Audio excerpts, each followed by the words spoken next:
Okay. Okay.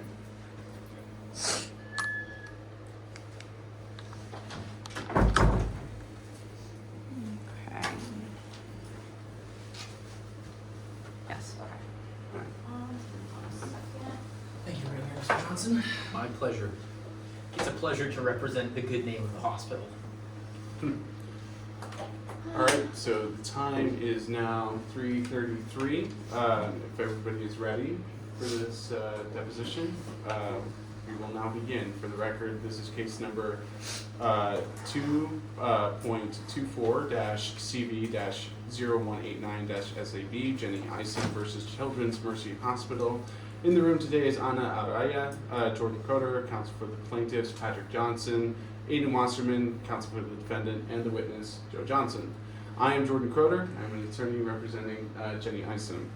This is a deposition in where I will ask you questions, and you must answer them truthfully. Although no judge is present, this is a formal legal proceeding, just like testifying in court, and you are under the same legal obligations to tell the truth, whole truth, and nothing but the truth. If you do not understand any of my questions, feel free to say so, and I will rephrase it. Before this deposition can be used in court, you will have an opportunity to read it over and correct any mistakes. Do you understand? Yeah, that's good to know. All right? Perfect. Can you please state and spell your name for the record? Joe Johnson, J-O space J-O-H-N-S-O-N. Do you have any criminal background? No, ma'am. Okay. What is your educational background? I went to school in the same city as the hospital and went to university in the same state as the hospital and studied business administration and I've been I worked at a couple other healthcare facilities and then ended up working at the hospital a number of years ago. Okay. And do you remember when you started working at Children's Mercy? Yeah, I believe the year was around 2015. And what was your position at Children's Mercy when you started? I was just like a normal HR worker, and then after a number of years, kind of worked my way up, and so now I'm the director of the HR department. And how long have you held the director position? A few years. And what were the requirements to be hired as an HR director? For a director, or for my initial, initially getting hired on? I guess both, if you are able to. I mean, I got hired initially, probably, years and years ago, so I don't remember what the exact, job description was. I haven't held on to it. We're looking for people that have good social skills, that can, interact with a variety of people, including difficult people, without escalating things, and what were the requirements for you to transition into becoming a director? well, the original director stepped down, and so they needed someone to fill the position, and so I was the person with the most seniority, and I had a good relationship with the hospital management, and they liked the work I had done, so I don't know what the specific requirements were for it, but I met them at the time. Yeah. And speaking of hospital management, could you give me the names of who the hospital management are? No. Okay. I wish I knew them. They're, up in the executive floor. Okay. So you don't interact with them at all? No. Would Pat Lake be considered part of management? No, not really. Okay. Who else is a part of Human Resources Department? I supervise 8 other HR employees. Okay, So those 8 people, and then, we have some office people and stuff like that. of course. And what are the functions of the Human Resources Department at Children's Mercy? Oh, I mean, we do a variety of things, we do the same things that any HR department does in any healthcare facility, any business, hirings, firings, just HR stuff. Okay, all right. What, could you describe what your day-to-day tasks look like? Sure. I ain't really making me improvise here. I come in around like 9 and talk with, you know, the other employees who are under my employ and make sure everyone's doing good. And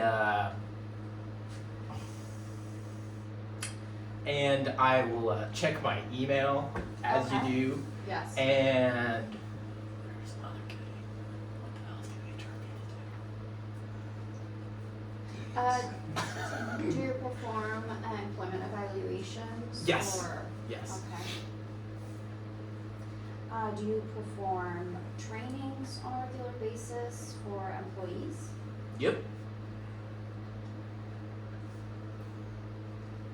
Where, I know this is a big hospital, and from our account from other witnesses, they've described where they work. For this particular case, we're talking about 2 people that worked in the OR.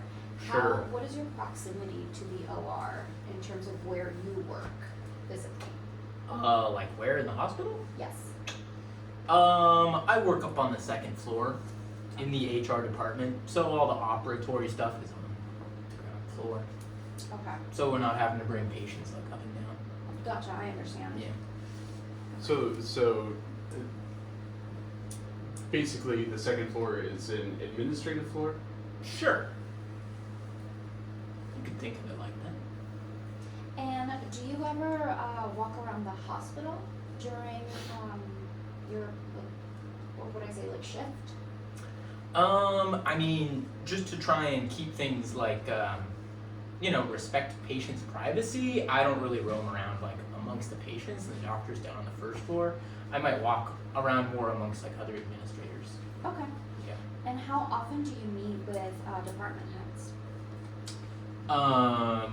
Like just random directors in the hospital, or like who are you referring to? Like, for example, I know that for the OR, Pat Lake would be Sure. the head of that department, so. I mean, in HR, we don't really meet with people unless they have an issue or they need, you know, if they're hiring someone for their department, then they would come and talk to us about, you know, making like a job listing for it. Or if they're really concerned about someone's behavior, they might come and speak to us. Okay. Yeah, I understand. How often do people come to you for complaints? Objection vague as to complaints. How often do people come to you for complaints related to harassment? I mean, it depends on what you consider harassment.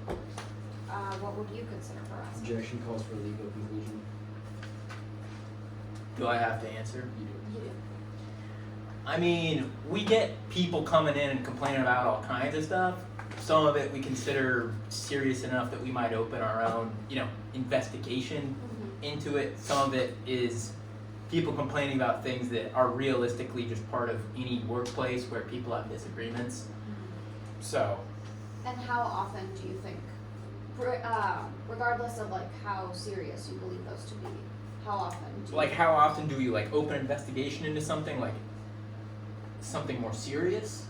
Yes, Maybe like once a week.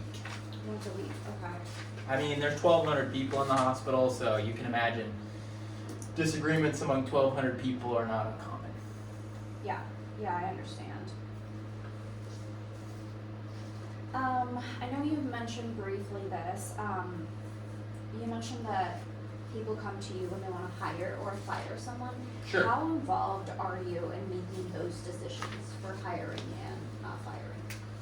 I'm somewhat involved, but it's, you know, it also comes down to I delegate some to my employees, and then there's people who work in the hospital, you know. Like when it comes down to hiring a good surgeon or firing someone because they're not a good surgeon, I don't know anything about surgery. It's not my area of expertise, and so we work closely with the doctors in those departments. I who understand. handle those things.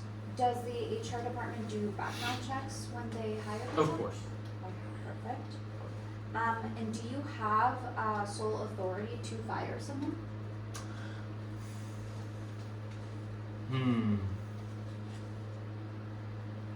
Well, I mean, you could say I have sole authority, but it's never done without, you know, talking with other people in the HR department, talking with like, you know, the head of a department or something. Like, I wouldn't just unilaterally decide to fire someone in the hospital without speaking with their supervisors about their work performance, about speaking with other people in our HR department about what kind of investigation we had done. I understand. So it's never just me making a decision all on my own. And how, is there any turnover at the hospital? Of course. Okay.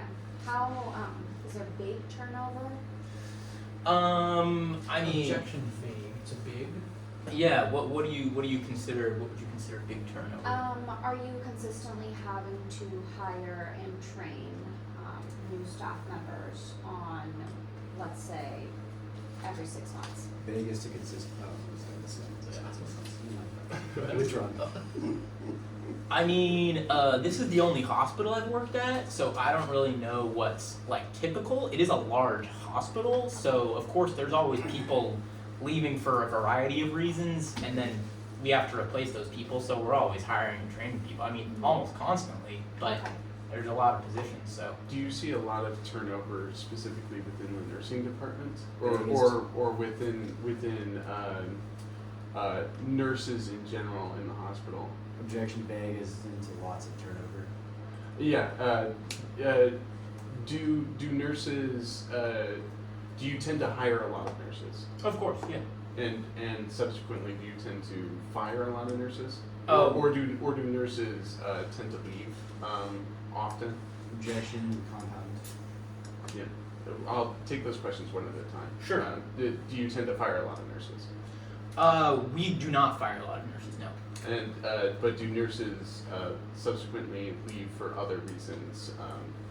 I mean, maybe you're aware, healthcare, all these healthcare industries around here, they all seem to have issues with getting enough nurses. Every hospital has a lot of openings for healthcare professionals of all types. And the more rural the area is, the more openings they have. So, I mean, there's always people leaving. We always wish they wouldn't leave. Yeah. And so we're always hiring people. Yeah.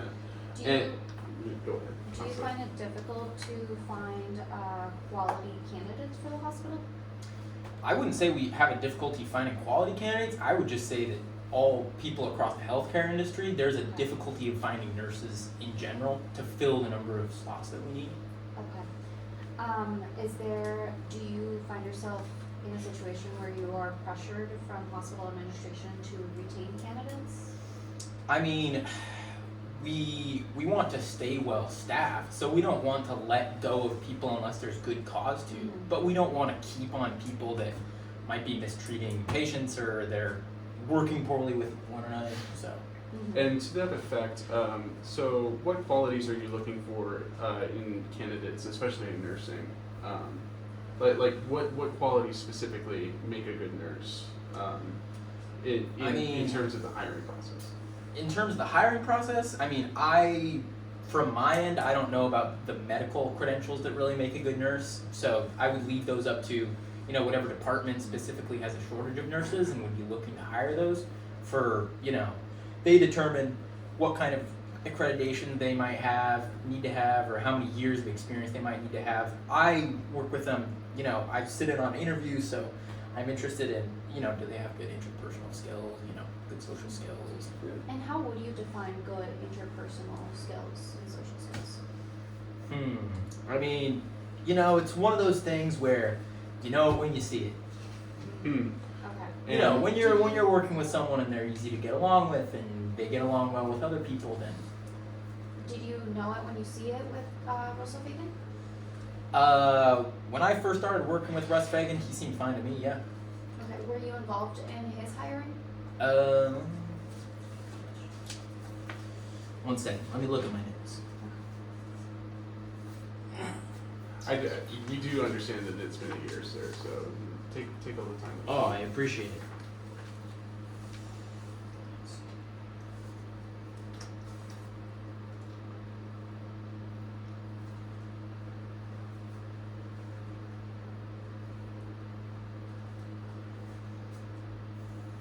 I did not.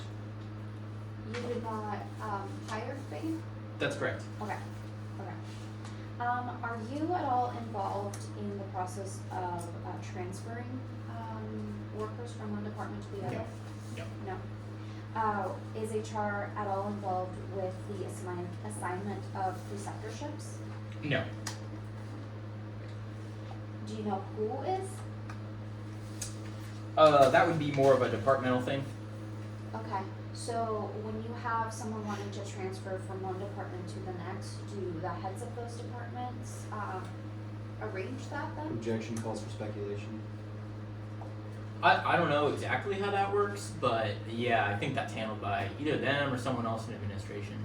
We don't handle that at HR. When in terms of this kind of transfer, do department heads ever come to talk to HR about the candidates that are being transferred in terms of what other directors have said about them? Like, do directors ever come to you for recommendations, essentially? No. They're more likely to have those kind of conversations between each other Okay, because they work with the people, face to face. understood. So I would like to bring into the exhibit, I lost my words. Exhibit 1. Exhibit 1 for the plaintiff. This is part of the defendant's objections in answer to the plaintiff's first set of interrogatories, All right. referring specifically to this entry. What is this? This, I'll show you the cover letter. So these are Children's Mercy's objections and answers to the first set of questions that we asked them. I understand. Okay, So this is something that I did with my attorneys a while ago. Yes, okay. I trust him. Okay, perfect. So, I wanted to direct your attention specifically to this answer, but I guess we'll ask you the question, I want to refresh your memory as to the question. Sure. The question said, identify every complaint of harassment the hospital has received from an employee, patient, or any third party within the past 5 years. Okay. And so you guys objected to this interrogatory to the extent of it being overbroad, unduly burdensome, and seeks information that is relevant to the claims of defense. However, We'd like to renew our objections as well. Yeah, I'd agree with yeah, that. I just want to give some context. I'm not trying to bring anything that you are not okay with, but you did answer to this part of this. So it says defendant answers that other than Issam's complaint, the only other employee to file an internal complaint of sexual harassment with Human Resources was Marsha McDonald, a former maintenance worker, who claimed in 2023, that Jeffrey Swope, head of maintenance, slapped her backside and asked her to have a drink with him on multiple occasions. Okay. Alright, so I just wanted to ask you, were you part of this investigation? I do remember having to deal with that. Yeah. Alright. Were you the director at this time? 3 years ago. Let me see. Yeah, I would have been the director at that time. And could you describe the procedure that you follow for this investigation? I mean, the general procedure that we follow is to, when we get a complaint like that, to speak with the person more in depth, and we'll speak to them in a private manner so they are free to express themselves. And And I apologize, when you mean the person, do you mean Marsha McDonald or Jeffrey Swope? well, we eventually speak with both parties. Okay, So okay.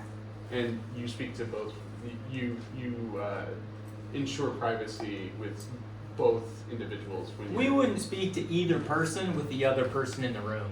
if that Gotcha. makes sense. Understood. Okay, sorry, carry on. So you speak to the person that makes the Yeah. complaint. Yeah. What else do you do for the investigation? Well, we'll try and determine if there's anyone else around them that could, verify what happened. Okay.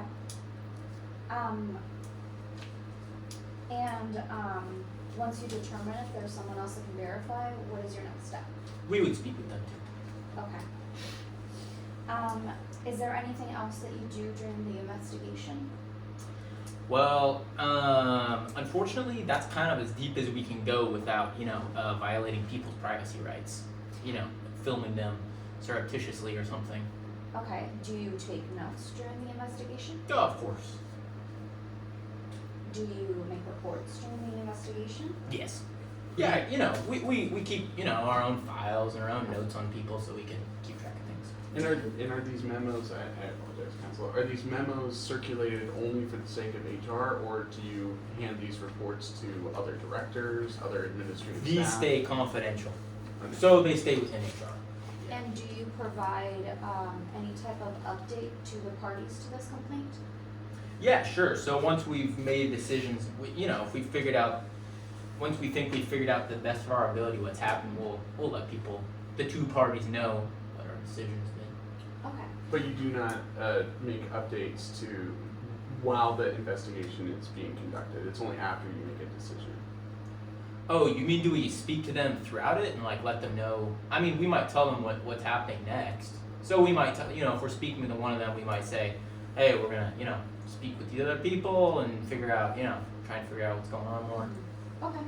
And so in this, I wanted to ask you, pertaining to the specific incident, how soon after Jeffrey Swoop slapped McDonald's backside and asked her for a drink, to drink with him on multiple occasions, did McDonald submit a report? I don't remember the exact period of time. I would have to look at my notes, which are back in my HR office. Okay.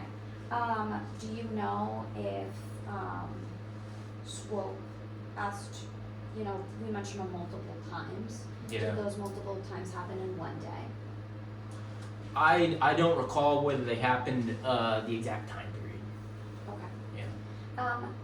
How did McDonald report this, what was determined to be sexual harassment to you? I don't remember the exact way that we received it. I mean, maybe you're aware, there's a couple ways that we get reports. Either people speak to their supervisor, or if they're uncomfortable doing that, they can speak to us directly. Okay. So it would have been one of those ways. I don't recall which way Okay. she specifically came into contact with us. Then I wanted to bring your attention to this. It's mentioned here, unlike Ism, who failed to follow hospital protocol, McDonald immediately reported Swoop's behavior to Joe Johnson. Can you define to me what immediate means to you?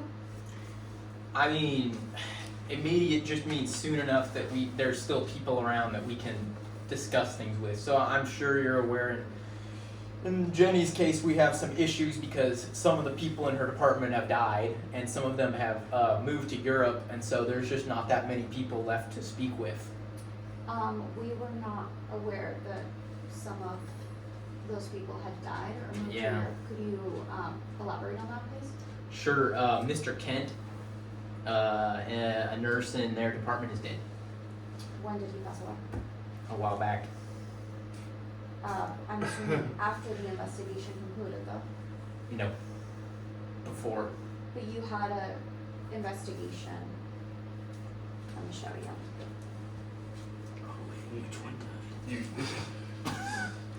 We have proof that you spoke to Jack. Oh, okay, wait. During the investigation. Okay, sir. he died after. The other guy moved to Europe. Who's the other guy? Pat Lake. Pat Lake. Pat Lake is in Europe. After his retirement?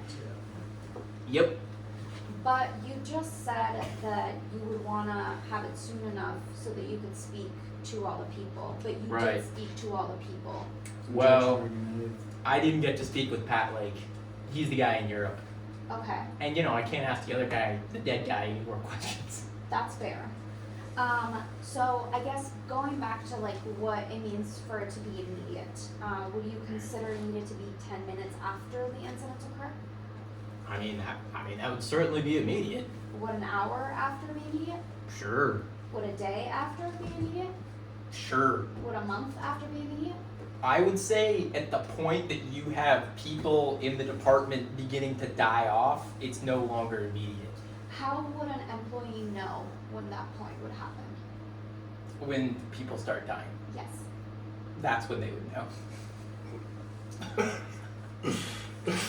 It's difficult to define. I'm just saying that in Jenny's case, we've obviously gone past the point of it was immediate. I mean, some of these people have moved on, some of these people are dead, so obviously this is no longer immediate. Right. Well, but referencing it specifically to, you stated that the difference between this case, the McDonald, and the Issam case had to do with the immediacy of Yes, the objection report. asked and answered. So my question here is, sorry, I just wanted to clarify and bring us back. Yes. You've mentioned people dying, and you've mentioned people, going to Europe. But that Yeah. all occurred after the report, correct? Yeah, I don't remember exactly when Pat Lake retired and moved to Europe, but obviously we're not able to depose him or anything. So. Okay, So- so what would Kent's death have to do with the immediacy requirement that you said Jenny failed to do? I'm just saying. I mean, obviously enough time has passed for someone to die in the interim, so that's quite a while. Okay. Do the employees know of your definition of immediate? They just know that Objection calls for speculation. Have you informed the employees when they are being hired or trained of your expectation of what immediate means? Well, when employees are hired, they go through, our training materials and our handbooks and such. So they know that they have a duty to, and they're supposed to, if they want something addressed, to come talk with us. The sooner the better. Obviously, the longer they wait, the harder it becomes to investigate something. You mentioned earlier in your testimony that there is a lot of employees at this hospital, Oh, yeah. and a lot of complaints come through your office. Sure. And you've also mentioned that some of these complaints are potentially, I don't want to put words in your mouth, but potentially frivolous, or Sure. and so, do you find it difficult to I'm trying to form this question. I apologize. Do you find it difficult to schedule or be present with every complaint and every employee that comes your way? Objection vague. That's difficult. Does it take a lot of your time in order, is there a lot of scheduling issues that come up in terms of people filing Meeting with complaints? people? Yes. It's to a lot. Okay, I'm gonna move on and You can maybe still we answer the can- question. I mean, I think if it was just me in a hospital at 1,200, yeah, that might be difficult to keep up with, but I've got 8 employees who work for me, so it's And not really difficult. 8 employees. Yes, that's right. Okay. 8. So I just wanted to confirm as well. So we mentioned here the hospital protocol. Is this the protocol that you follow? I mean, that's a part of it. Okay. What exhibit is that, Counselor? Sorry, this is exhibit 2. Thank you for the reminder. For the plaintiff. This is an anti-harassment policy from Children's Mercy. Part of this I have highlighted here. Obviously, this states that the hospital prohibits it, which makes absolute sense. And this part talks a little bit about the duties of the employee. It states here, any employee who believes she has been harassed must promptly report the facts of the incident and the names of the individuals involved to her immediate supervisor. If the employee does not feel comfortable reporting the harassment to the supervisor, she must report it either to the head of the department or human resources. Right. Does this document ring a bell? Well, of course. Did you That's write our this? policy. Awesome. Did you write this document? Did I write that document? Well, I helped to implement the hospital's current sexual harassment policy. Okay. So I don't know if I wrote that specific part, but Okay. It says here, must promptly report. Right. What does promptly mean? we've had a lot of discussion about the semantics of the words promptly and immediate, and I think I've answered it as best as I can. We had a conversation about the word immediately. Yes. Is this given to employees? Yes, it's given to them upon hiring. So do you have the same stance regarding the word immediately and promptly? Objection, asked and answered. You can go ahead and answer. To me, they mean the same thing. Okay.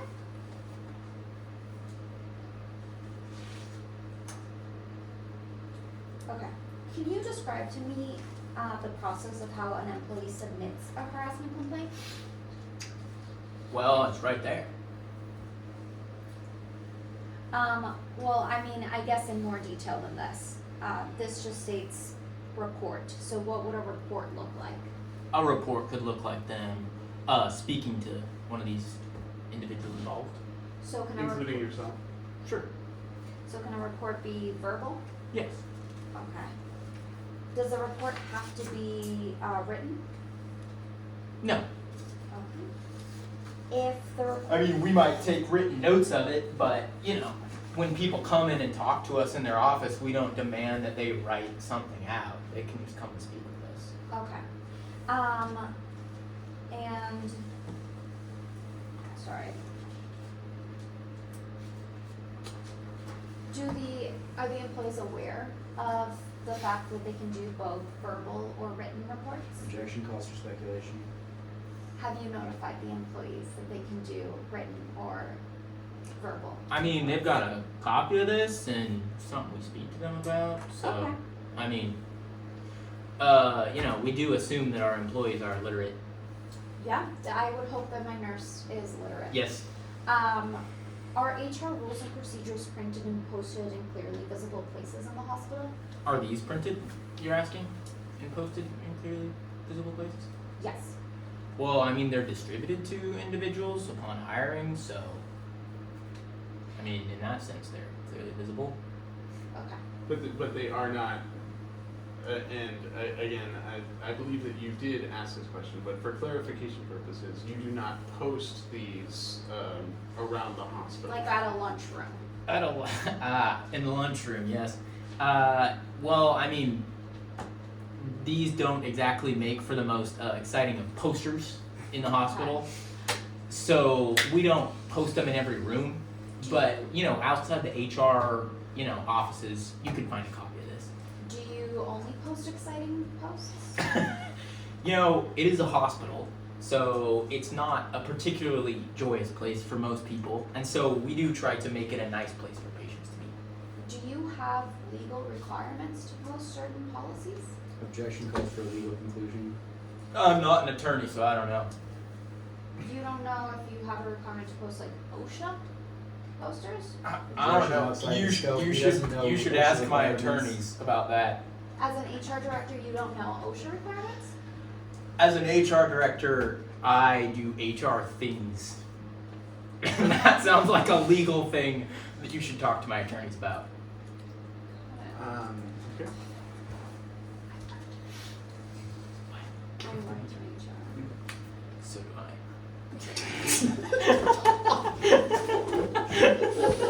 All right. We're gonna take a quick Yeah. break. Let's take a 5, yeah. The time is 4:06. We'll reconvene at 4:10. 410 reconvene. Yes. Oh my god. You're right, that was a bad Jesus. objection. You said no one else said. That was killer. Oh. He's got to speculate on a lot. Also surprised, Jen Kent's dead. You're bad at your job. I had to make up so much No, stuff. you're not bad at your job as an actor. Oh my god. Oh. Sorry, I Just used to going- work just- in HR. Just going back Oh to my my God. employment discrimination class and just being like, oh my god. You got me on OSHA. I'm like, shit, man. There's nothing in here about OSHA. Like, I don't know a single thing. Pat was cracking up while he was objecting to the. It was, I knew what was coming. I was just like, well, there's no way to stop this. So you want to take a... If you'd like a I mean, I don't care. It's whatever. Okay. I think we maybe just want to take the laughing out. Oh my gosh. Ever good to resume? Well, I mean, I called the time while we were laughing. So. Yeah, I know. Well, it doesn't really matter. I think Also, like we'll appreciate that we took a moment and we'll reconvene with level heads. yeah. I mean, like, the other group broke when apparently Fagan made a Hitler comment in the middle of the deposition, so. Alright. I'm gonna put this back and then we're ready to go. Or is yours going again? Yeah, my number Oh, stopped. never mind. Then I am back on Stop thinking it was about... record. I will always make And the my topic. co-counsel is What's your bar number? What? It is 1, 2, 3, go fuck yourself. all you care. We are. We've only been on camera for. Well, I didn't know we had started recording it. No, it never stopped. Oh well. We'll splice it. Yeah. All right. The time is. It's 4:08. It's We still 2 minutes to just like get all the sillies out now. Yeah. Just like we're good. We're all good. Oh. We did this. You're doing great. We probably It's should. We good. probably should have done You're these on doing the good. same day, but you know. like- No, this one's a lot harder than that, so I feel like Yeah. stay locked in. It's so hard to make stuff up and then like stay consistent. with Yeah. what you said before. And also like the last one, like Lauren took the class before, so So she knew? she knows Yeah, like exactly all of the what- stuff yeah. about But like also, like, the reality is people are not consistent in their testimony. That's true regardless. too, Yeah. yeah. You don't Yeah. have to Right. be perfect because, Yeah. like, hopes that you know. That's our job Mess to it- clean mess it up. up Yeah, to a yeah. degree. Yeah. It's our job to catch your slips, Right. and it's their job to prevent them from them getting out, happening. Right, yeah. So Okay, are we ready? We are yes. good to we can resume on go. our end if you're Okay. good to resume on your end. all right, we have now reconvened. The time is 4:09. Okay. Okay. After a complaint is made, when does the investigation process begin? I mean, it sort of starts as soon as a complaint is made. I mean, the complaint is the beginning of the investigation process. Okay. And how long does an investigation typically take? I mean, typical is hard to define because, I mean, as we kind of talked about earlier, you know, some of them last as long as a conversation of them in our office. Some of them last until we've interviewed everyone who could know anything about it, which could take a lot longer. Okay. Who is involved in these investigations? Someone from our office would be, and then, you know, whoever had seen it happen, obviously the reporting party. Okay. Do you have like a requirement for like supervisors or? I mean, we don't have a requirement that supervisors be involved, but I mean, they're always aware that something is going on because we always speak with them. Okay. And specifically regarding like issues of, you know, so disregarding any type of firing of like, you know, poor performance, who has the final decision regarding firing someone for any type of misconduct? Objection calls for speculation. Do you have the final decision as an HR director? I mean, we talked about this before. I mean, people get fired for a variety of reasons, and we always speak with the department head. So we wouldn't fire someone without input from a department head. So, Okay. I mean, I kind of have the final say, but I think it's a little bit disingenuous to say I have the final say because there's always other people from my office and other people from the department involved in that decision. How often do complaints of sexual harassment result in a firing at Children's Mercy? I mean, that's really hard to say because it always depends. I mean, it's on a case-by-case basis. You Okay. know?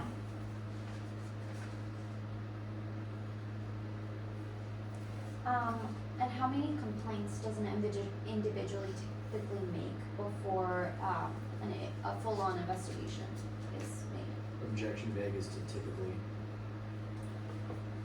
Would you say that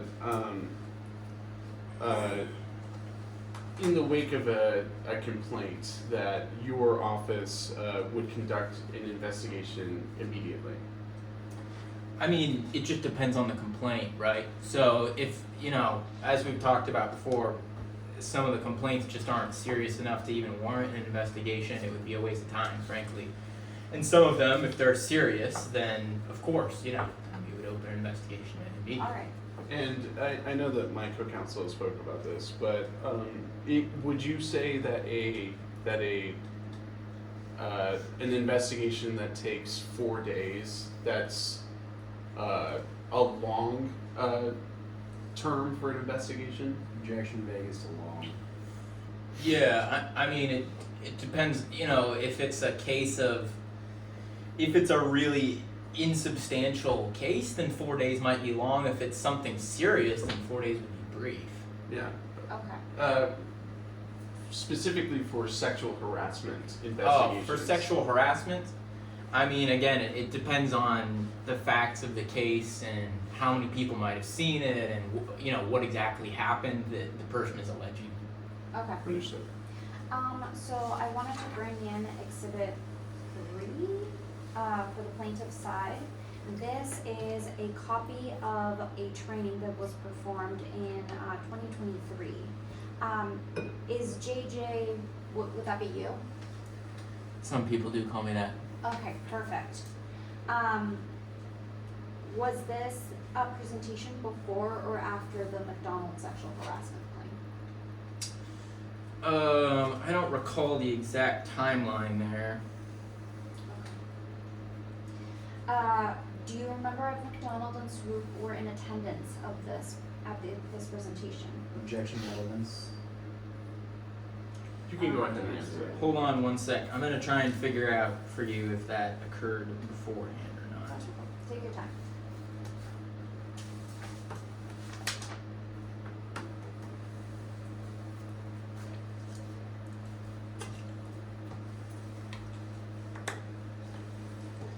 So this would have happened the same year, but I don't have the exact date that the McDonald incident occurred. So whether they had Mr. Swope had been let go or not, but at the time of this presentation, I'm not sure. Okay. Did you conduct this presentation? We do them regularly, so I'm not sure if I did that or someone else from my office did. Did you write this presentation? I helped to make it, but I wasn't the sole author. Okay. Did you read over this presentation before it was administered? Oh, sure. I mean, I've read over it 100 times. So now we're going to go to what we have as the most recent presentation. I will put this as Exhibit 4. Okay. For the plaintiff. For the plaintiff. Again, I just want to confirm, I know this looks like the same presentation, but it has a different date. This Sure. was in 2025. Can we assume that you are JJ in this as well? Sure. Okay. Did you conduct this investigation? This presentation? Yeah, again, I don't know if it was me or someone from my office that did that specific one. Okay. And are you aware if Miss Ism and Russell Fagan were in attendance at this presentation? I don't know specifically. We do have people sign in when they participate in it, but I don't have my notes with me on exactly who was in attendance to that specific presentation. So this presentation talks about harassment in the workplace, and it references, sexual harassment. Of course. Could you tell me how your office was told to define sexual harassment within the scope of this presentation? Well, I would say however it is in the presentation is how we defined it. Okay. And in this slide specifically, it says harassment in the workplace violence prevention, and it has an like a little arrow to power. Yeah. Could you explain to me why? Power, people in positions of power are typically more likely to be able to mistreat people under them and get away with it.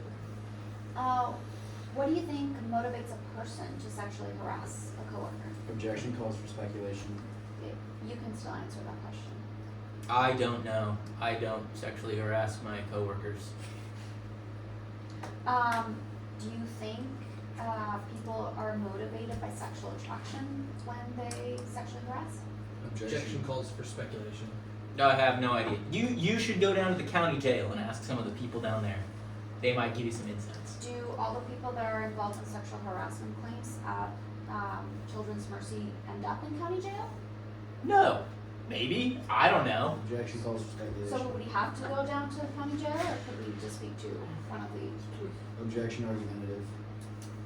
I'm saying that the jail is a good place to find people who might shed more light on the ins and outs of sexual harassment. So when you created this slide deck or approved of this slide deck and you have an hour that points the power, Yes. do you have no thought regarding this specific slide? Objection. I just gave you my thoughts.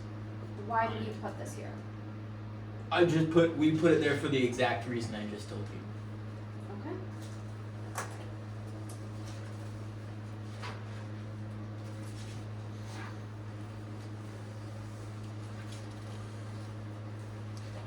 All right, so you've already spoken a little bit to your relationship to Russell Fagan, and you said that you didn't hire him. He was hired beforehand. I'm recalling. Yeah. Do you know who was in charge of the intake of the hiring process of Russell Fagan? Of Mr. Fagan, no. Do you know of Russell Fagan's employment history? Do I currently know of it, or? Does the HR department know? I mean, they typically will reach out to people's previous employers for references, so. So you also conduct background checks on individuals that you hire? Yeah. What was Russell Fagan's position in the hospital? Like, what was his job? Yes. Yes. He was a nurse. What was Russell Fagan's reputation at the hospital? Objection. Cause for speculation. In your mind? I mean, in my mind, I don't know every single one of the employees and what their reputation is among the other employees. Okay. Did anyone beside Jenny Issam make complaints about Russell Fagan? I don't recall exactly. I mean, I know, there was one of his employee evaluations that says something about, not using coarse language. And who conducted that employment evaluation? 1 second. We actually got that evaluation. Oh, good. Maybe you would like to show it. We can put it as exhibit number. Looks like I did that. 5. Mm-hmm. Although it looks like I did it in conjunction with Pat Lake. Yes, and besides this employment evaluation, did the late Jack Kent bring any complaints about Russell Fagan? Did Jack Kent, you mean the other nurse guy? Yes. Did he bring any complaints about Fagan? Not that I'm aware of.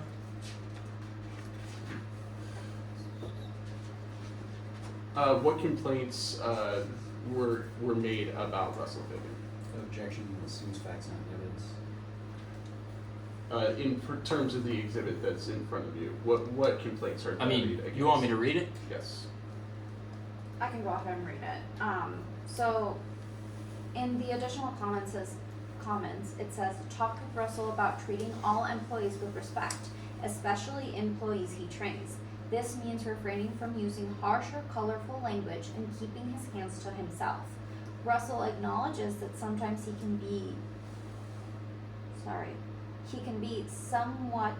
someone overbearing. Sorry, Somewhat I think that's a overbearing. typo. But it is because he wants to make the nurses he trains the best nurses possible. Discuss with Russell ways he can still push nurses to be their best without crossing any lines. And did you write this, or did Pat Lake write this? Well, we probably sat down and wrote it together. When did you first become aware that Russell Fagan was making lewd remarks to Jenny Issam? The first time I really became aware of it was, when she called me to report, to begin a formal report.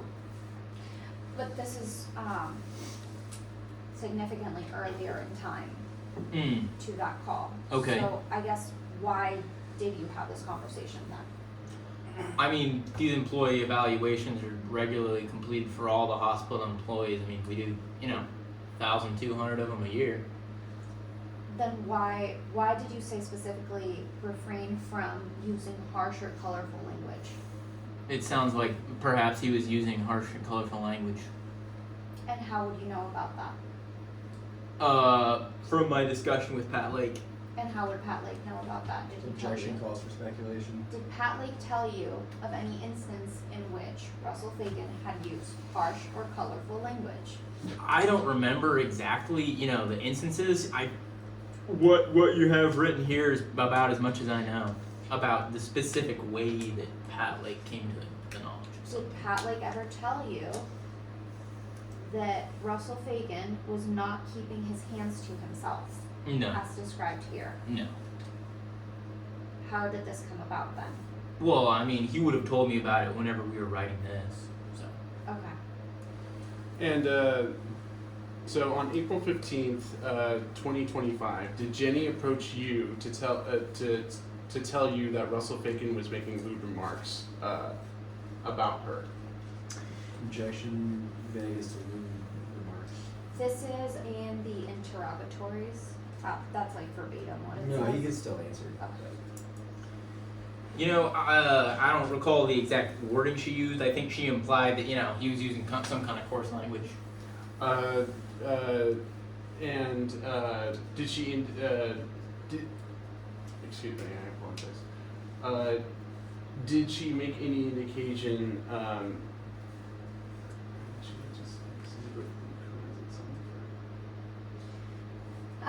So in our deposition, that just happened a little bit ago, Jenny actually stated that she had a conversation with you in the lunch line in which she had said that Russell Fagan's language could make a sailor blush, would make a sailor blush.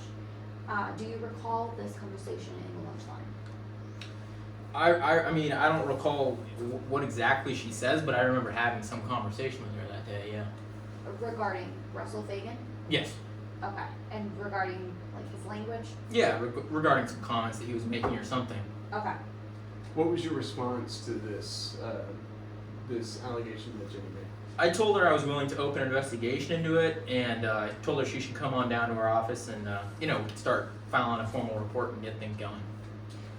According to her, in our previous deposition, she said that you told her, "Welcome to the OR," and left the comment there. Can Okay. you elaborate? Why? Did you make that comment? I mean, that's not how I remember it. Okay. But you do remember acknowledging it in some way. Sure, I mean, when I told her to come down and, chat with her more. Did you ask Jenny to make a written report?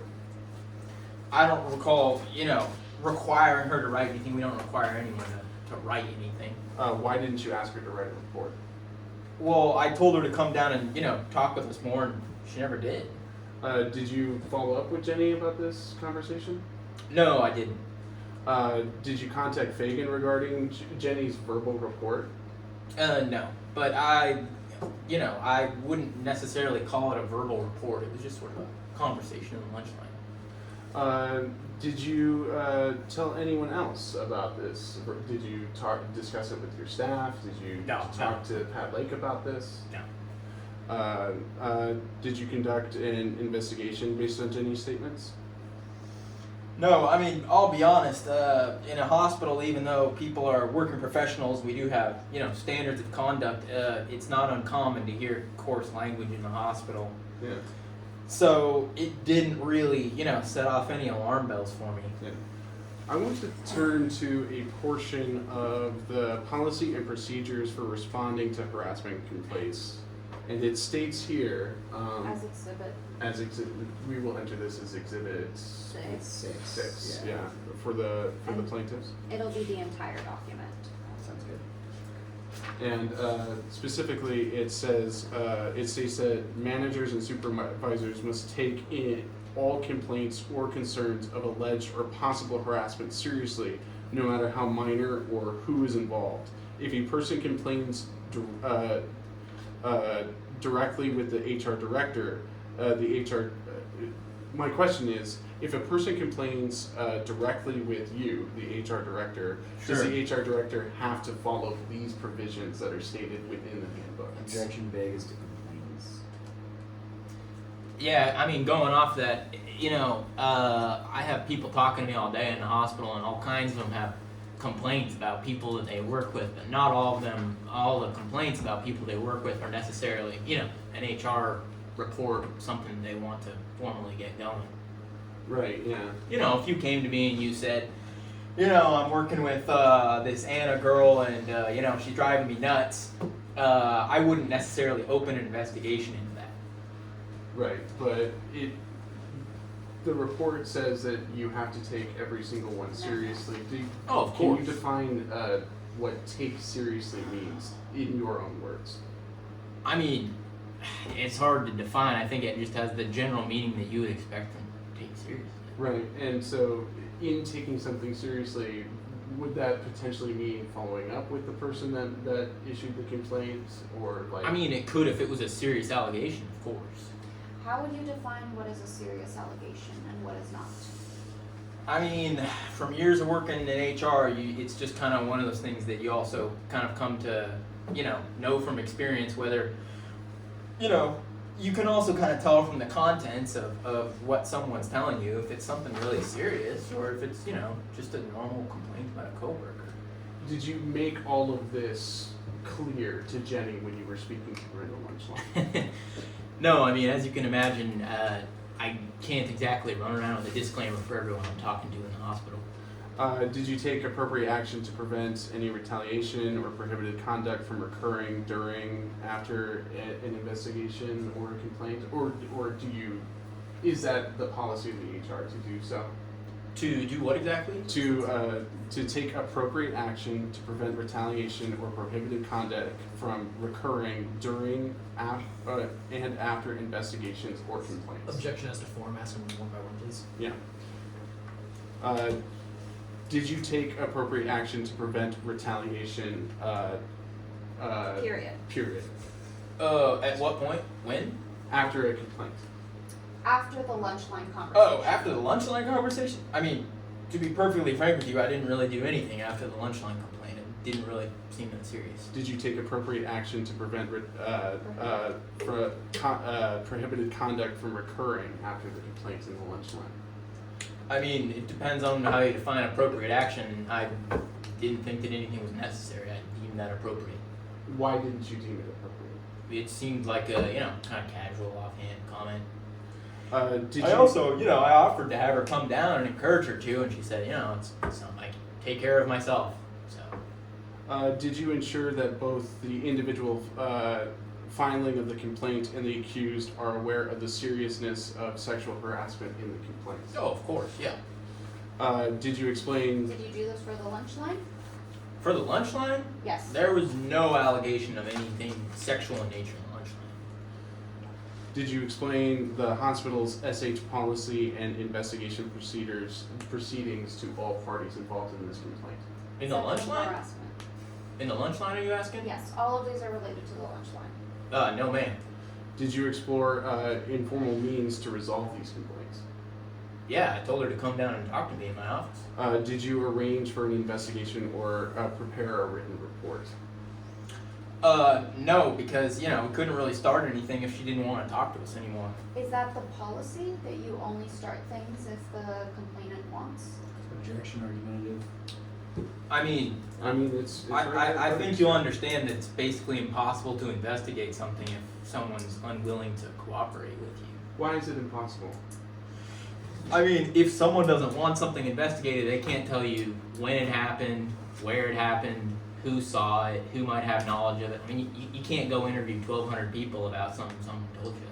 But if someone is telling you something about their coworker, can you not talk to the coworker? I mean, again, it's something that you could if it was really serious, but if someone said, hey, my coworker cusses sometimes, that's probably not something we're Is gonna that go what she said? grill their coworker about. She said something about coarse language, yeah. Okay. Did you submit a written report summarizing the results of this complaint or create a recommendation to designated hospital officials? Objection vague as to this complaint just because of the lunch line other complaint thing just specified for this one. For the For the lunch line comment? complaint, did you No, I mean, I didn't write anything up about that, no. And you didn't inform her supervisor, Pat Lake, about this? No. You didn't inform the I mean, secondary party, Russell Fagan, about I this? talked with Pat Lake when we do, the employee kind of yearly evaluations and such. So Did you notify the complaint I already asked that, I apologize. In accordance with this same complaint that we are talking about, it states here that complaints should be submitted preferably in writing, and that the HR director may assist the complainant in completing a written report. Did you notify Jenny that you could potentially assist her in writing a report? Objection asked and answers. He stated multiple times that he offered to take her down to HR to take a report. I'm asking specifically in this section about him helping write a complaint. To clarify, your question is whether or not he would write the things for her that she said, not just that he offered help. This is the policy that is written before us. You may answer. did I offer to help her write something? Yes. I mean, that's kind of implied, and if you come down to my office, I can help you. I'm not gonna write something on a napkin in the lunch line for, I'm not gonna, perform a formal interview and write something up in the lunch line. If, she wants something written up, she can come down to my office. All right. So since we've already talked about Fagan's second employee evaluation, let's go to that holiday retirement party for Pat Lake. Did you attend a holiday retirement party for Pat Lake on or around December 10th, 2025? I don't remember attending that, no. We have it in our records that Russell Fagan said that you were in attendance for that party. Well, that's weird, because I don't remember going. Okay. Do you know that do you know if Russell Fagan and Jenny Gissam attended this party? Objection calls for speculation. I have no idea.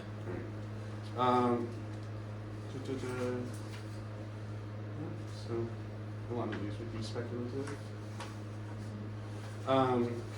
I'll speculate all day for you, Council.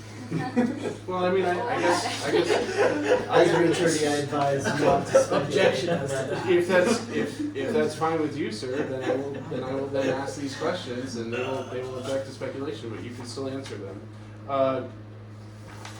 Did Rhonda Gardner attend this party? My Objection. counsel Speculation. has told me to not answer any speculation. Did You Jack can Kent? answer, but Yeah, your counsel cannot tell you not to we speak. can't yeah, tell you're you allowed to answer. answer. Okay, but then we I'm object to choosing it. not to speak because I think it's probably a bad idea. Okay. Okay. Did Jack Kent Why would it attend be a this bad party? idea? Why would it be a bad idea? Because they told me it's a bad idea. And why would they tell you that it's a bad idea? They're attorneys. I don't know. Okay. You should ask them. Did Jack Kent attend this party? I have no idea. Did Russell Fagan? There can be a standing order for Thank you. for Yeah, speculative. 6 or however many. Uh, About the Christmas Did you party. see Russell Fagan arrive with Jenny Gissam at this party? I have no idea. Was there an altercation between Russell Fagan and Jenny Gissam at Good this party? question. Did Russell Fagan and Jenny speak to one another? I have no idea. Did Russell speak to you? Hell if I know. Did Jenny speak Objection, to we're you? gonna call for harassing at this point. He clearly knows nothing about the party. I have a quick question. Did you go to the party? I wish. It sounds like it was a good party. Apparently there was pigs in a blanket, so. Why didn't That does you sound go like to a this good party.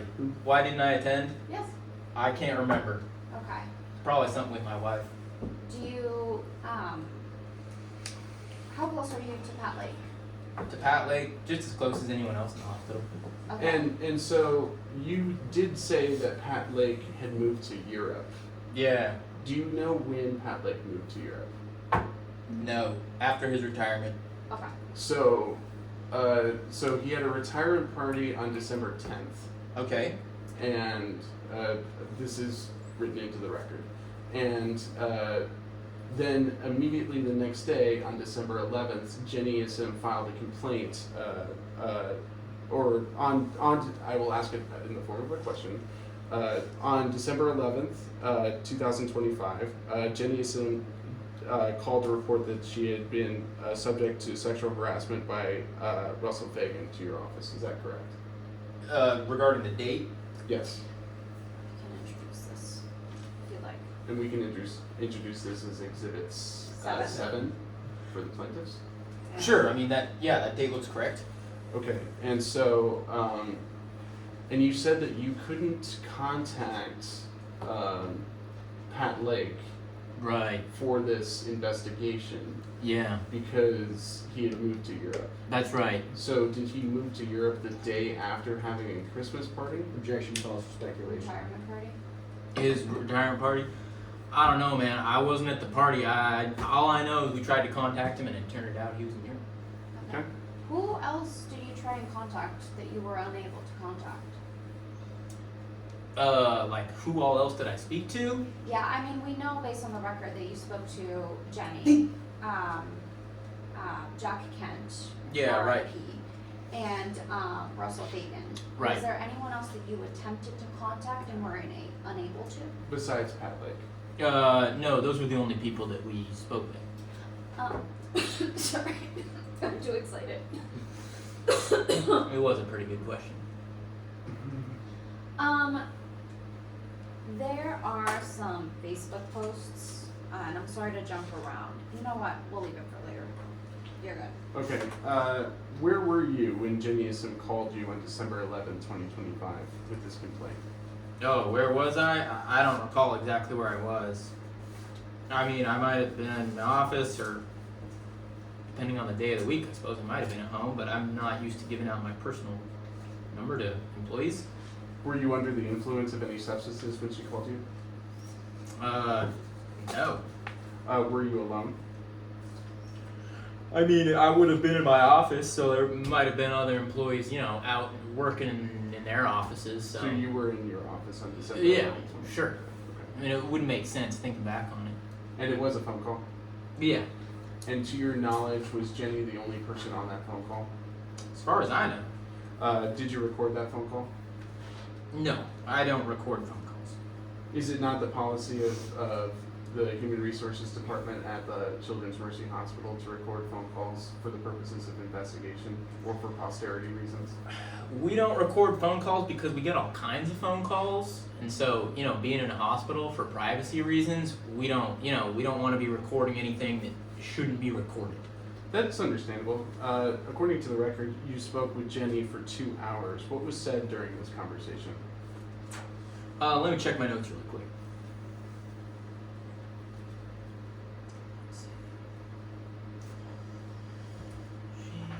Objection calls for narrative. You can still answer the question. The 2 hours. I would like the full transcript of this one. Unfortunately, they do not record through a 2 hour call. Yeah. I actually had Claude write a program for transcriptions. Yeah, actually, yeah, he did it, and then I got into an argument about him using it. It's an inanimate object. It's not a he. It's named Claude. I can. ChatGPT. Okay, guys, let's focus. So she told me about, these, all the instances that I'm sure you're aware of, some unwanted physical contact of a sexual nature and some, derogatory comments. Yeah. What instances of harassment did she verify that she had experienced? Objection calls for a legal conclusion. On this letter, you specifically wrote, she verified. Can you point that out to me? Yes, of course.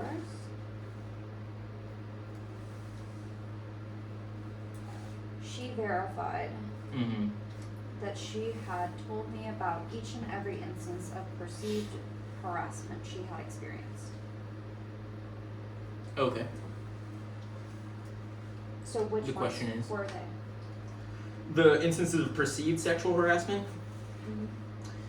Isom claimed that while walking up the stairs, Fagan slapped her backside and would stick his hand up her crotch and run it up her buttocks. She said there were no witnesses. Fagan denied this. Isom claimed she asked Fagan about a medical issue she was having. He explained some possible cause based on his knowledge However, a short time later, Fagan announced to Smith in the operating room that Isom's puss was broken and that she had aliens inhabiting her vagina. Fagan admitted having this conversation, but claimed he was merely repeating Isom's own statements about her. Isom claimed after her hysterectomy, Fagan told coworkers in the lunchroom, "Jenny doesn't have any lady parts left because I snatched those kibble and bits out a long time ago." I did. Do you want me to continue? Yes, please. Isom claimed she was circulating when Fagan dropped into the room and said he was done with work early. Isom wished him have a nice rest of the day. As Fagan left, he stuck out both his hands and twisted Isom's nipples. Objection, is there a question, counselor? He's just repeating what's in the complaint. Do you have information you're seeking from this? We're just asking him if these were the instances that he asked to verify in regards to the letter. So this is what I spoke with her about. Okay. And so after you had this conversation, did you initiate an investigation? Yeah, that's correct. Okay. And so, My question, counselor, very specifically, and I apologize, I was looking for it in my notes, but in your testimony, you stated, and within the letter itself, that Jenny said that the complaint about Russ stating that there are aliens in her vagina and that her pussy was broken. I apologize for the first language. I'm merely quoting. Yeah. Occurred in the operating room. Okay. Where multiple other individuals have testified that instance occurred in the lunchroom. Okay. Why the change to the operating room? So I'm aware of the previous instance, the conversation that I had with Jenny in the lunchroom where, she reported coarse language. Are you saying there's a discrepancy there? There is a discrepancy. According to the letter and according to your testimony, it says that instance occurred in the operating room where he loudly announced it to the operating room. Okay. But in other instances, it occurred in the lunchroom. So you're referring to a specific comment? Yes, the comment about aliens and Okay. breaking is specifically. Here. Okay. Why did you say that this happened in the operating room? I mean, the only reason I would have written that down in my notes is if that's what she told me on the call. All right. Okay. I'm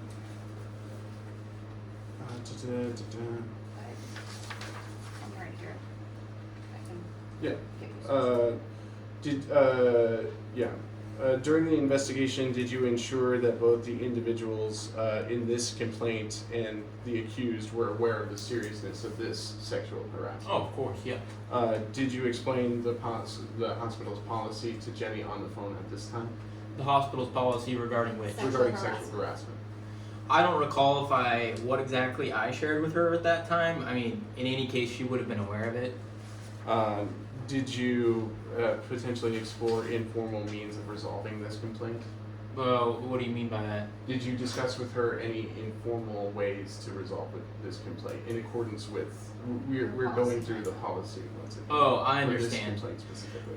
I mean, it's always up to complainants if they want to, just talk about, if they have an issue with another employee and they don't want us to get involved at all and they would rather just chat about something with someone, then they're welcome to do that. But obviously this rose to a certain level of gravity where we were going to get involved either way. Okay. But So your question is... So my question is, did you inform her did you go through this checklist with her for this instance? I don't recall if I went through the specific checklist with her, but it's typical that I run through something like this when people call and, just to let them know what their options are. Do you follow, when you get an investigation, do you follow what is required of you as an HR director? Of course. Do you follow every single one of these points? Every single time, it just depends on the type of call that I'm getting. If it's something that can be resolved easily over a phone call, just a simple complaint, then there's not a reason to run through this with every single person who calls me. Do you typically typically not follow the policies and procedures for Children's Mercy? Objection argumentative. Yeah, I guess I don't quite understand the question. You're saying that you are picking and choosing which ones to follow this policy guideline, correct? I mean, I hope you can understand if someone comes into my office with a complaint that does not rise to the gravity of, performing any kind of investigation, that it doesn't make sense to run through policy with every single person in my office. So that's a no, then? I make sure that people know what their options are, but it just doesn't always make sense to do that. And does that not contradict the policy that says no matter how minor or who is involved? I mean, I can take it seriously without running them through a checklist. And how do you take it seriously without running through the procedures that you have implemented? Well, I mean, not all of our procedures involve, running them through every single one of these. Do you have another list of procedures you would like to provide us? I guess I don't quite understand what your question's getting at. If you are not following these procedures, what are you following? I mean, these are our procedures. Whether I'm reading off every single one of these procedures to everyone that comes into my No, I'm office. not asking you if you're reading it off. I'm asking you if you're doing it Sure. as part of your Sure. description. Yeah, of course. You are doing every single one of these? I mean, I follow hospital policy. Every single one of these Objection policies? asked and answered. Okay. Alright, let's, Yeah. Let's go on to an interview that you conducted during this investigation with the late Jack Kent. During this investigation, as indicated by, and I believe this is the same exhibit as before this. Yeah, it's this part of the memo. part of this memo that you had written and Yes. signed. You interviewed Jack Kent for this, correct? On On 14th. December 14th? Yeah, it looks like it. And Jack Kent is a nurse. That's correct. Jack Kent works in the OR. Yep. He worked at the same time as Russell Fagan and Jenny Ism. Yeah. How long, to your knowledge, did Jack Kent work for Children's Mercy? Oh, I don't know exactly how long. Would you say, as per your recollection, that Jack Kent was a good employee? Objection relevance. I don't know. I didn't have a whole lot of interaction with Jack Kent, to be honest. Why did you choose to interview Jack Kent on December 14th? Well, we just interviewed people who would have been eyewitnesses to something, so I would have interviewed him for that. How did you know that Jack Kent was an eyewitness to something? Did Jack Kent ask to be interviewed? Did he come forward? I believe. Hold on 1 second.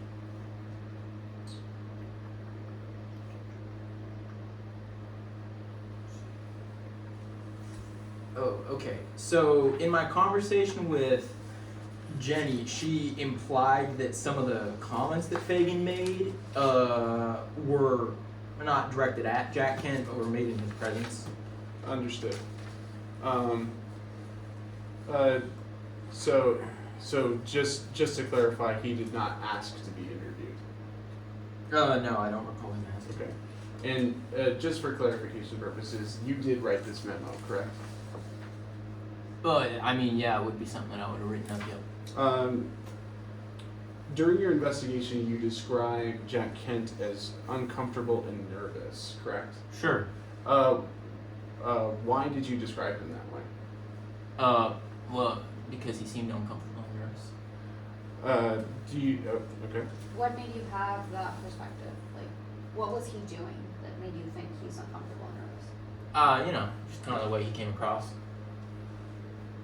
Is there a specific reason why you believed that he was acting nervous, or was it an inflection in his voice? Was it his body language? Objection compound.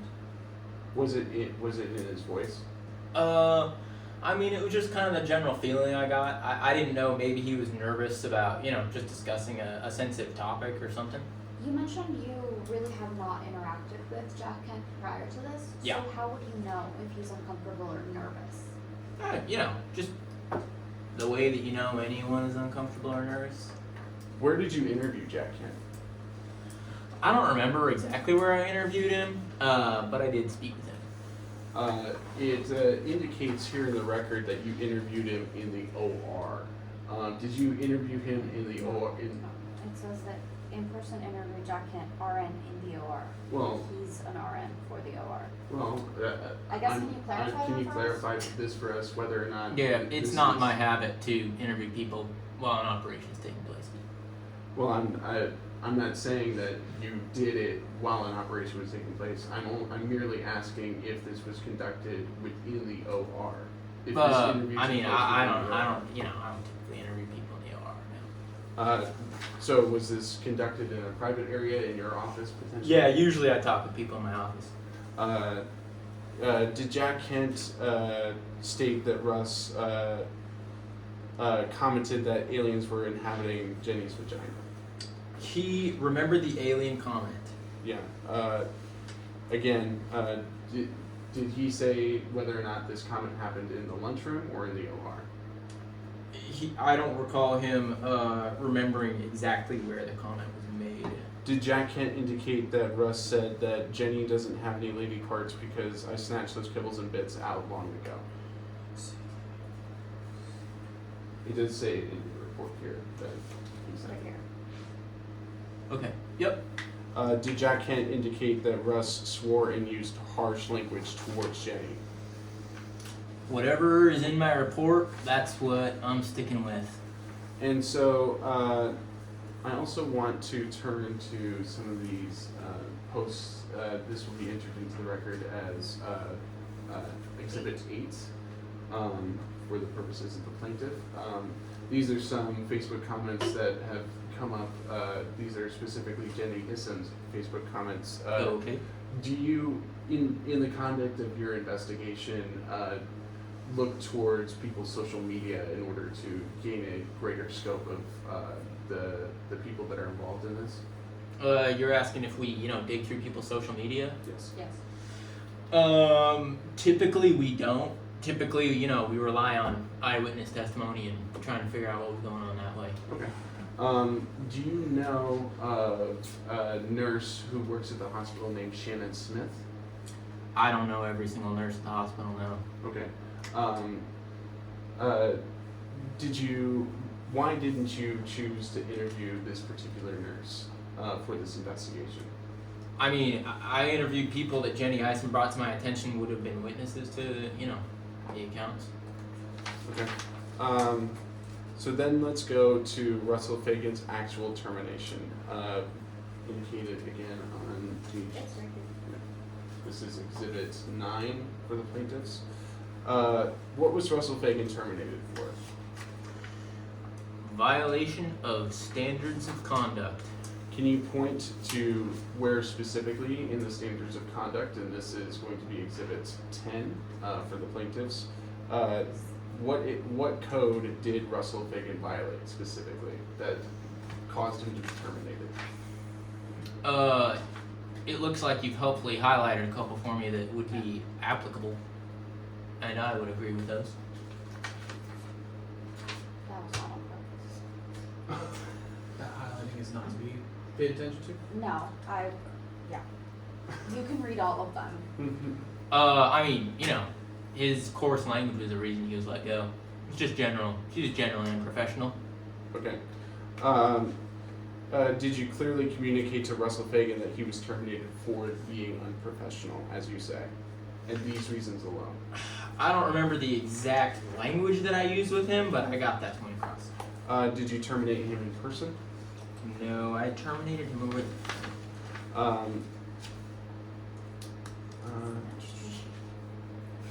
You stabbed me. Oh, I'm so sorry. I didn't mean to. We can represent you.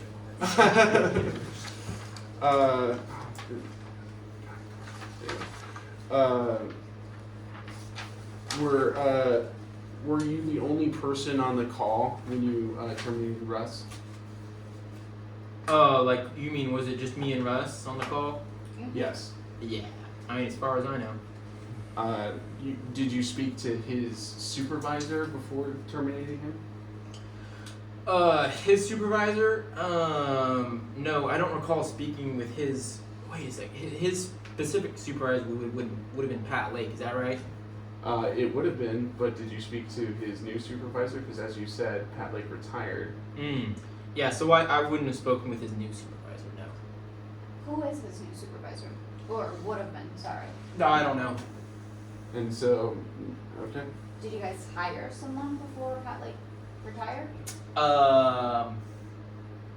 Yes. You just don't know Maybe. who that is? I don't know who that is. But you do work in hiring people? Objection argumentative. Yeah, I don't know who it is. Okay. How did Russell Fagan react to his termination? Objection calls for speculation. To your knowledge, based on everything that was indicated in the phone call. Fagan seemed shocked and saddened. When was Russell Fagan terminated? December 15th last year. Yeah. When did you notify Jenny that Russell was terminated? December 16th. What was Jenny's reaction to on the phone call to you? She thanked me and said she would let me know when she was ready to come back. And apologize. And did she come back to work? No, she didn't. Did she indicate to you why she didn't want to come back to work? She called me and told me that due to the stress of the situation, she was quitting. And when did she? Was this in the same phone call on December 16th? No, this was a few days later. And I have a couple more questions. I Sure. apologize, but I promise it'll be the last set. All right. So, going a little bit back to the reason why Russ Fagan was terminated. Okay.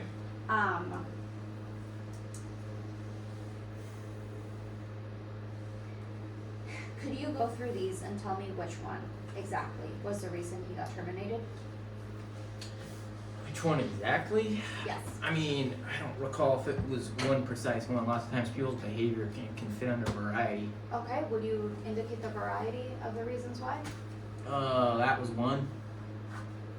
Okay, and was it racial, religious, or sexual?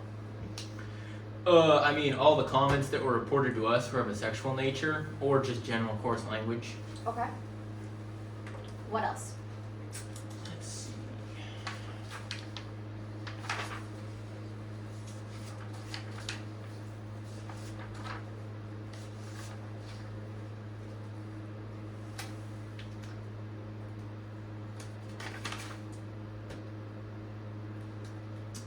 Yeah, I would say that his behavior was unprofessional. And how did you determine this?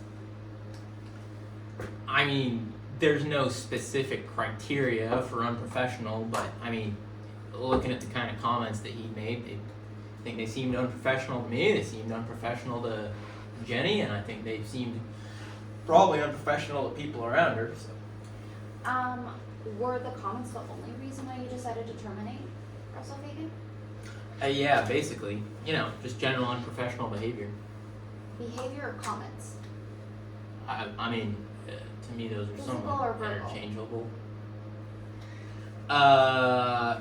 So based on my conversation with Jenny, I know that you're getting to, the fact that she alleged physical contact as well as comments, is that correct? That is correct. So, based on my contact with Fagan, it sounds like some of this contact may have occurred, but, the exact nature of the contact wasn't clear, and I don't recall Jack Kent. I don't think he recalled any of the physical contact, so. So, tell me something. Sure. So you have, returning to Exhibit 5. returning to Exhibit 5, you have this evaluation that we've already spoken about his colorful language Right. and using harsh words. Yeah. And, talking about keeping his hands to himself. Right. Why did it take you from September 5th all the way to his termination to actually fire him? Objections, I had it in my mind. There's nothing to indicate that that physical touch had anything to do with reports made later. Physical touch could have meant anything. He could have been doing anything in that moment. Okay, There's what no about the evidence to colorful language? Oh, what about it? Okay, actually, you can respond to all of the questions I asked you. So, why is it that, given the evaluation that said Yeah. you had colorful language that was harsh, Yeah. and he wasn't keeping his hands to himself, Right. that was in September, this termination happened January. Why did it take you this long to terminate him? If you knew that there was issues of colorful language that did not go, that were not in accordance to your code of conduct. I mean, look, I think you can understand for practical reasons you can't fire someone every time they use a curse word. But it wasn't one curse word, was it? Sure, no, I'm using a figure of speech here. Obviously, when behavior rises to a certain level, at that point it makes sense to fire someone. And what was the behavior that rose to that level? Objection, asked and answers. We've talked extensively at the escalation of events that happened from the time the first report was made to the time it was fired. So were you waiting for things to You escalate? can still ask me. Yeah. Was that, sorry, what? Were you waiting for things to escalate then, to terminate him? I mean, I wasn't waiting for things to escalate. I think that's misconstrues what was going on. Did you put him on any type of performance plan after the evaluation? I mean, we do these yearly, whatever they are, the performance evaluations. Did you at all touch base with him again You mean after his between performance the evaluation and the termination?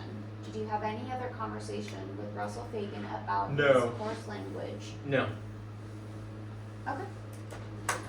And I do apologize. I do have a couple more questions in regards to your interview with Jack Kent. Okay. This will be but a moment. There's a specific instance that is recorded in your testimony that hasn't really been touched on in any other proceedings that I do want some clarification on. In your interview with on December 14th, well, within this instance, Objection vague as to this instance. I apologize. I'm pointing to it specifically. Could you just verb it so we Yeah. can understand what you're So, asking? in your intake on December 11th, Okay. ISOM stated that, or who asked you, who told you that Russell Fagan told Jack Kent, hey, did you know that Jenny wants to use alcohol pads to wipe her puss? Can you imagine what her puss would be like after she uses alcohol pads? Jenny's poor puss, I can't believe it. And what's your question? Who told you this? Who told me about that specific interaction? That specific comment made to Jack Kent by Russell Fagan. I mean, from my notes, it looks like that was on my phone call with Jenny, so it would have probably been her. Did you ask Jack Kent about this instance? I believe I asked him about all the different instances that were reported. Why didn't that specific instance get written down when you interviewed him on December 14th? I don't know. I don't think that he remembered it all. Well, just for the sake of clarity, Yeah. there are instances within your interview with Jack Kent that state that there were some things that he didn't remember. Mm-hmm. Why didn't you write down that he, at the very least, didn't remember that statement?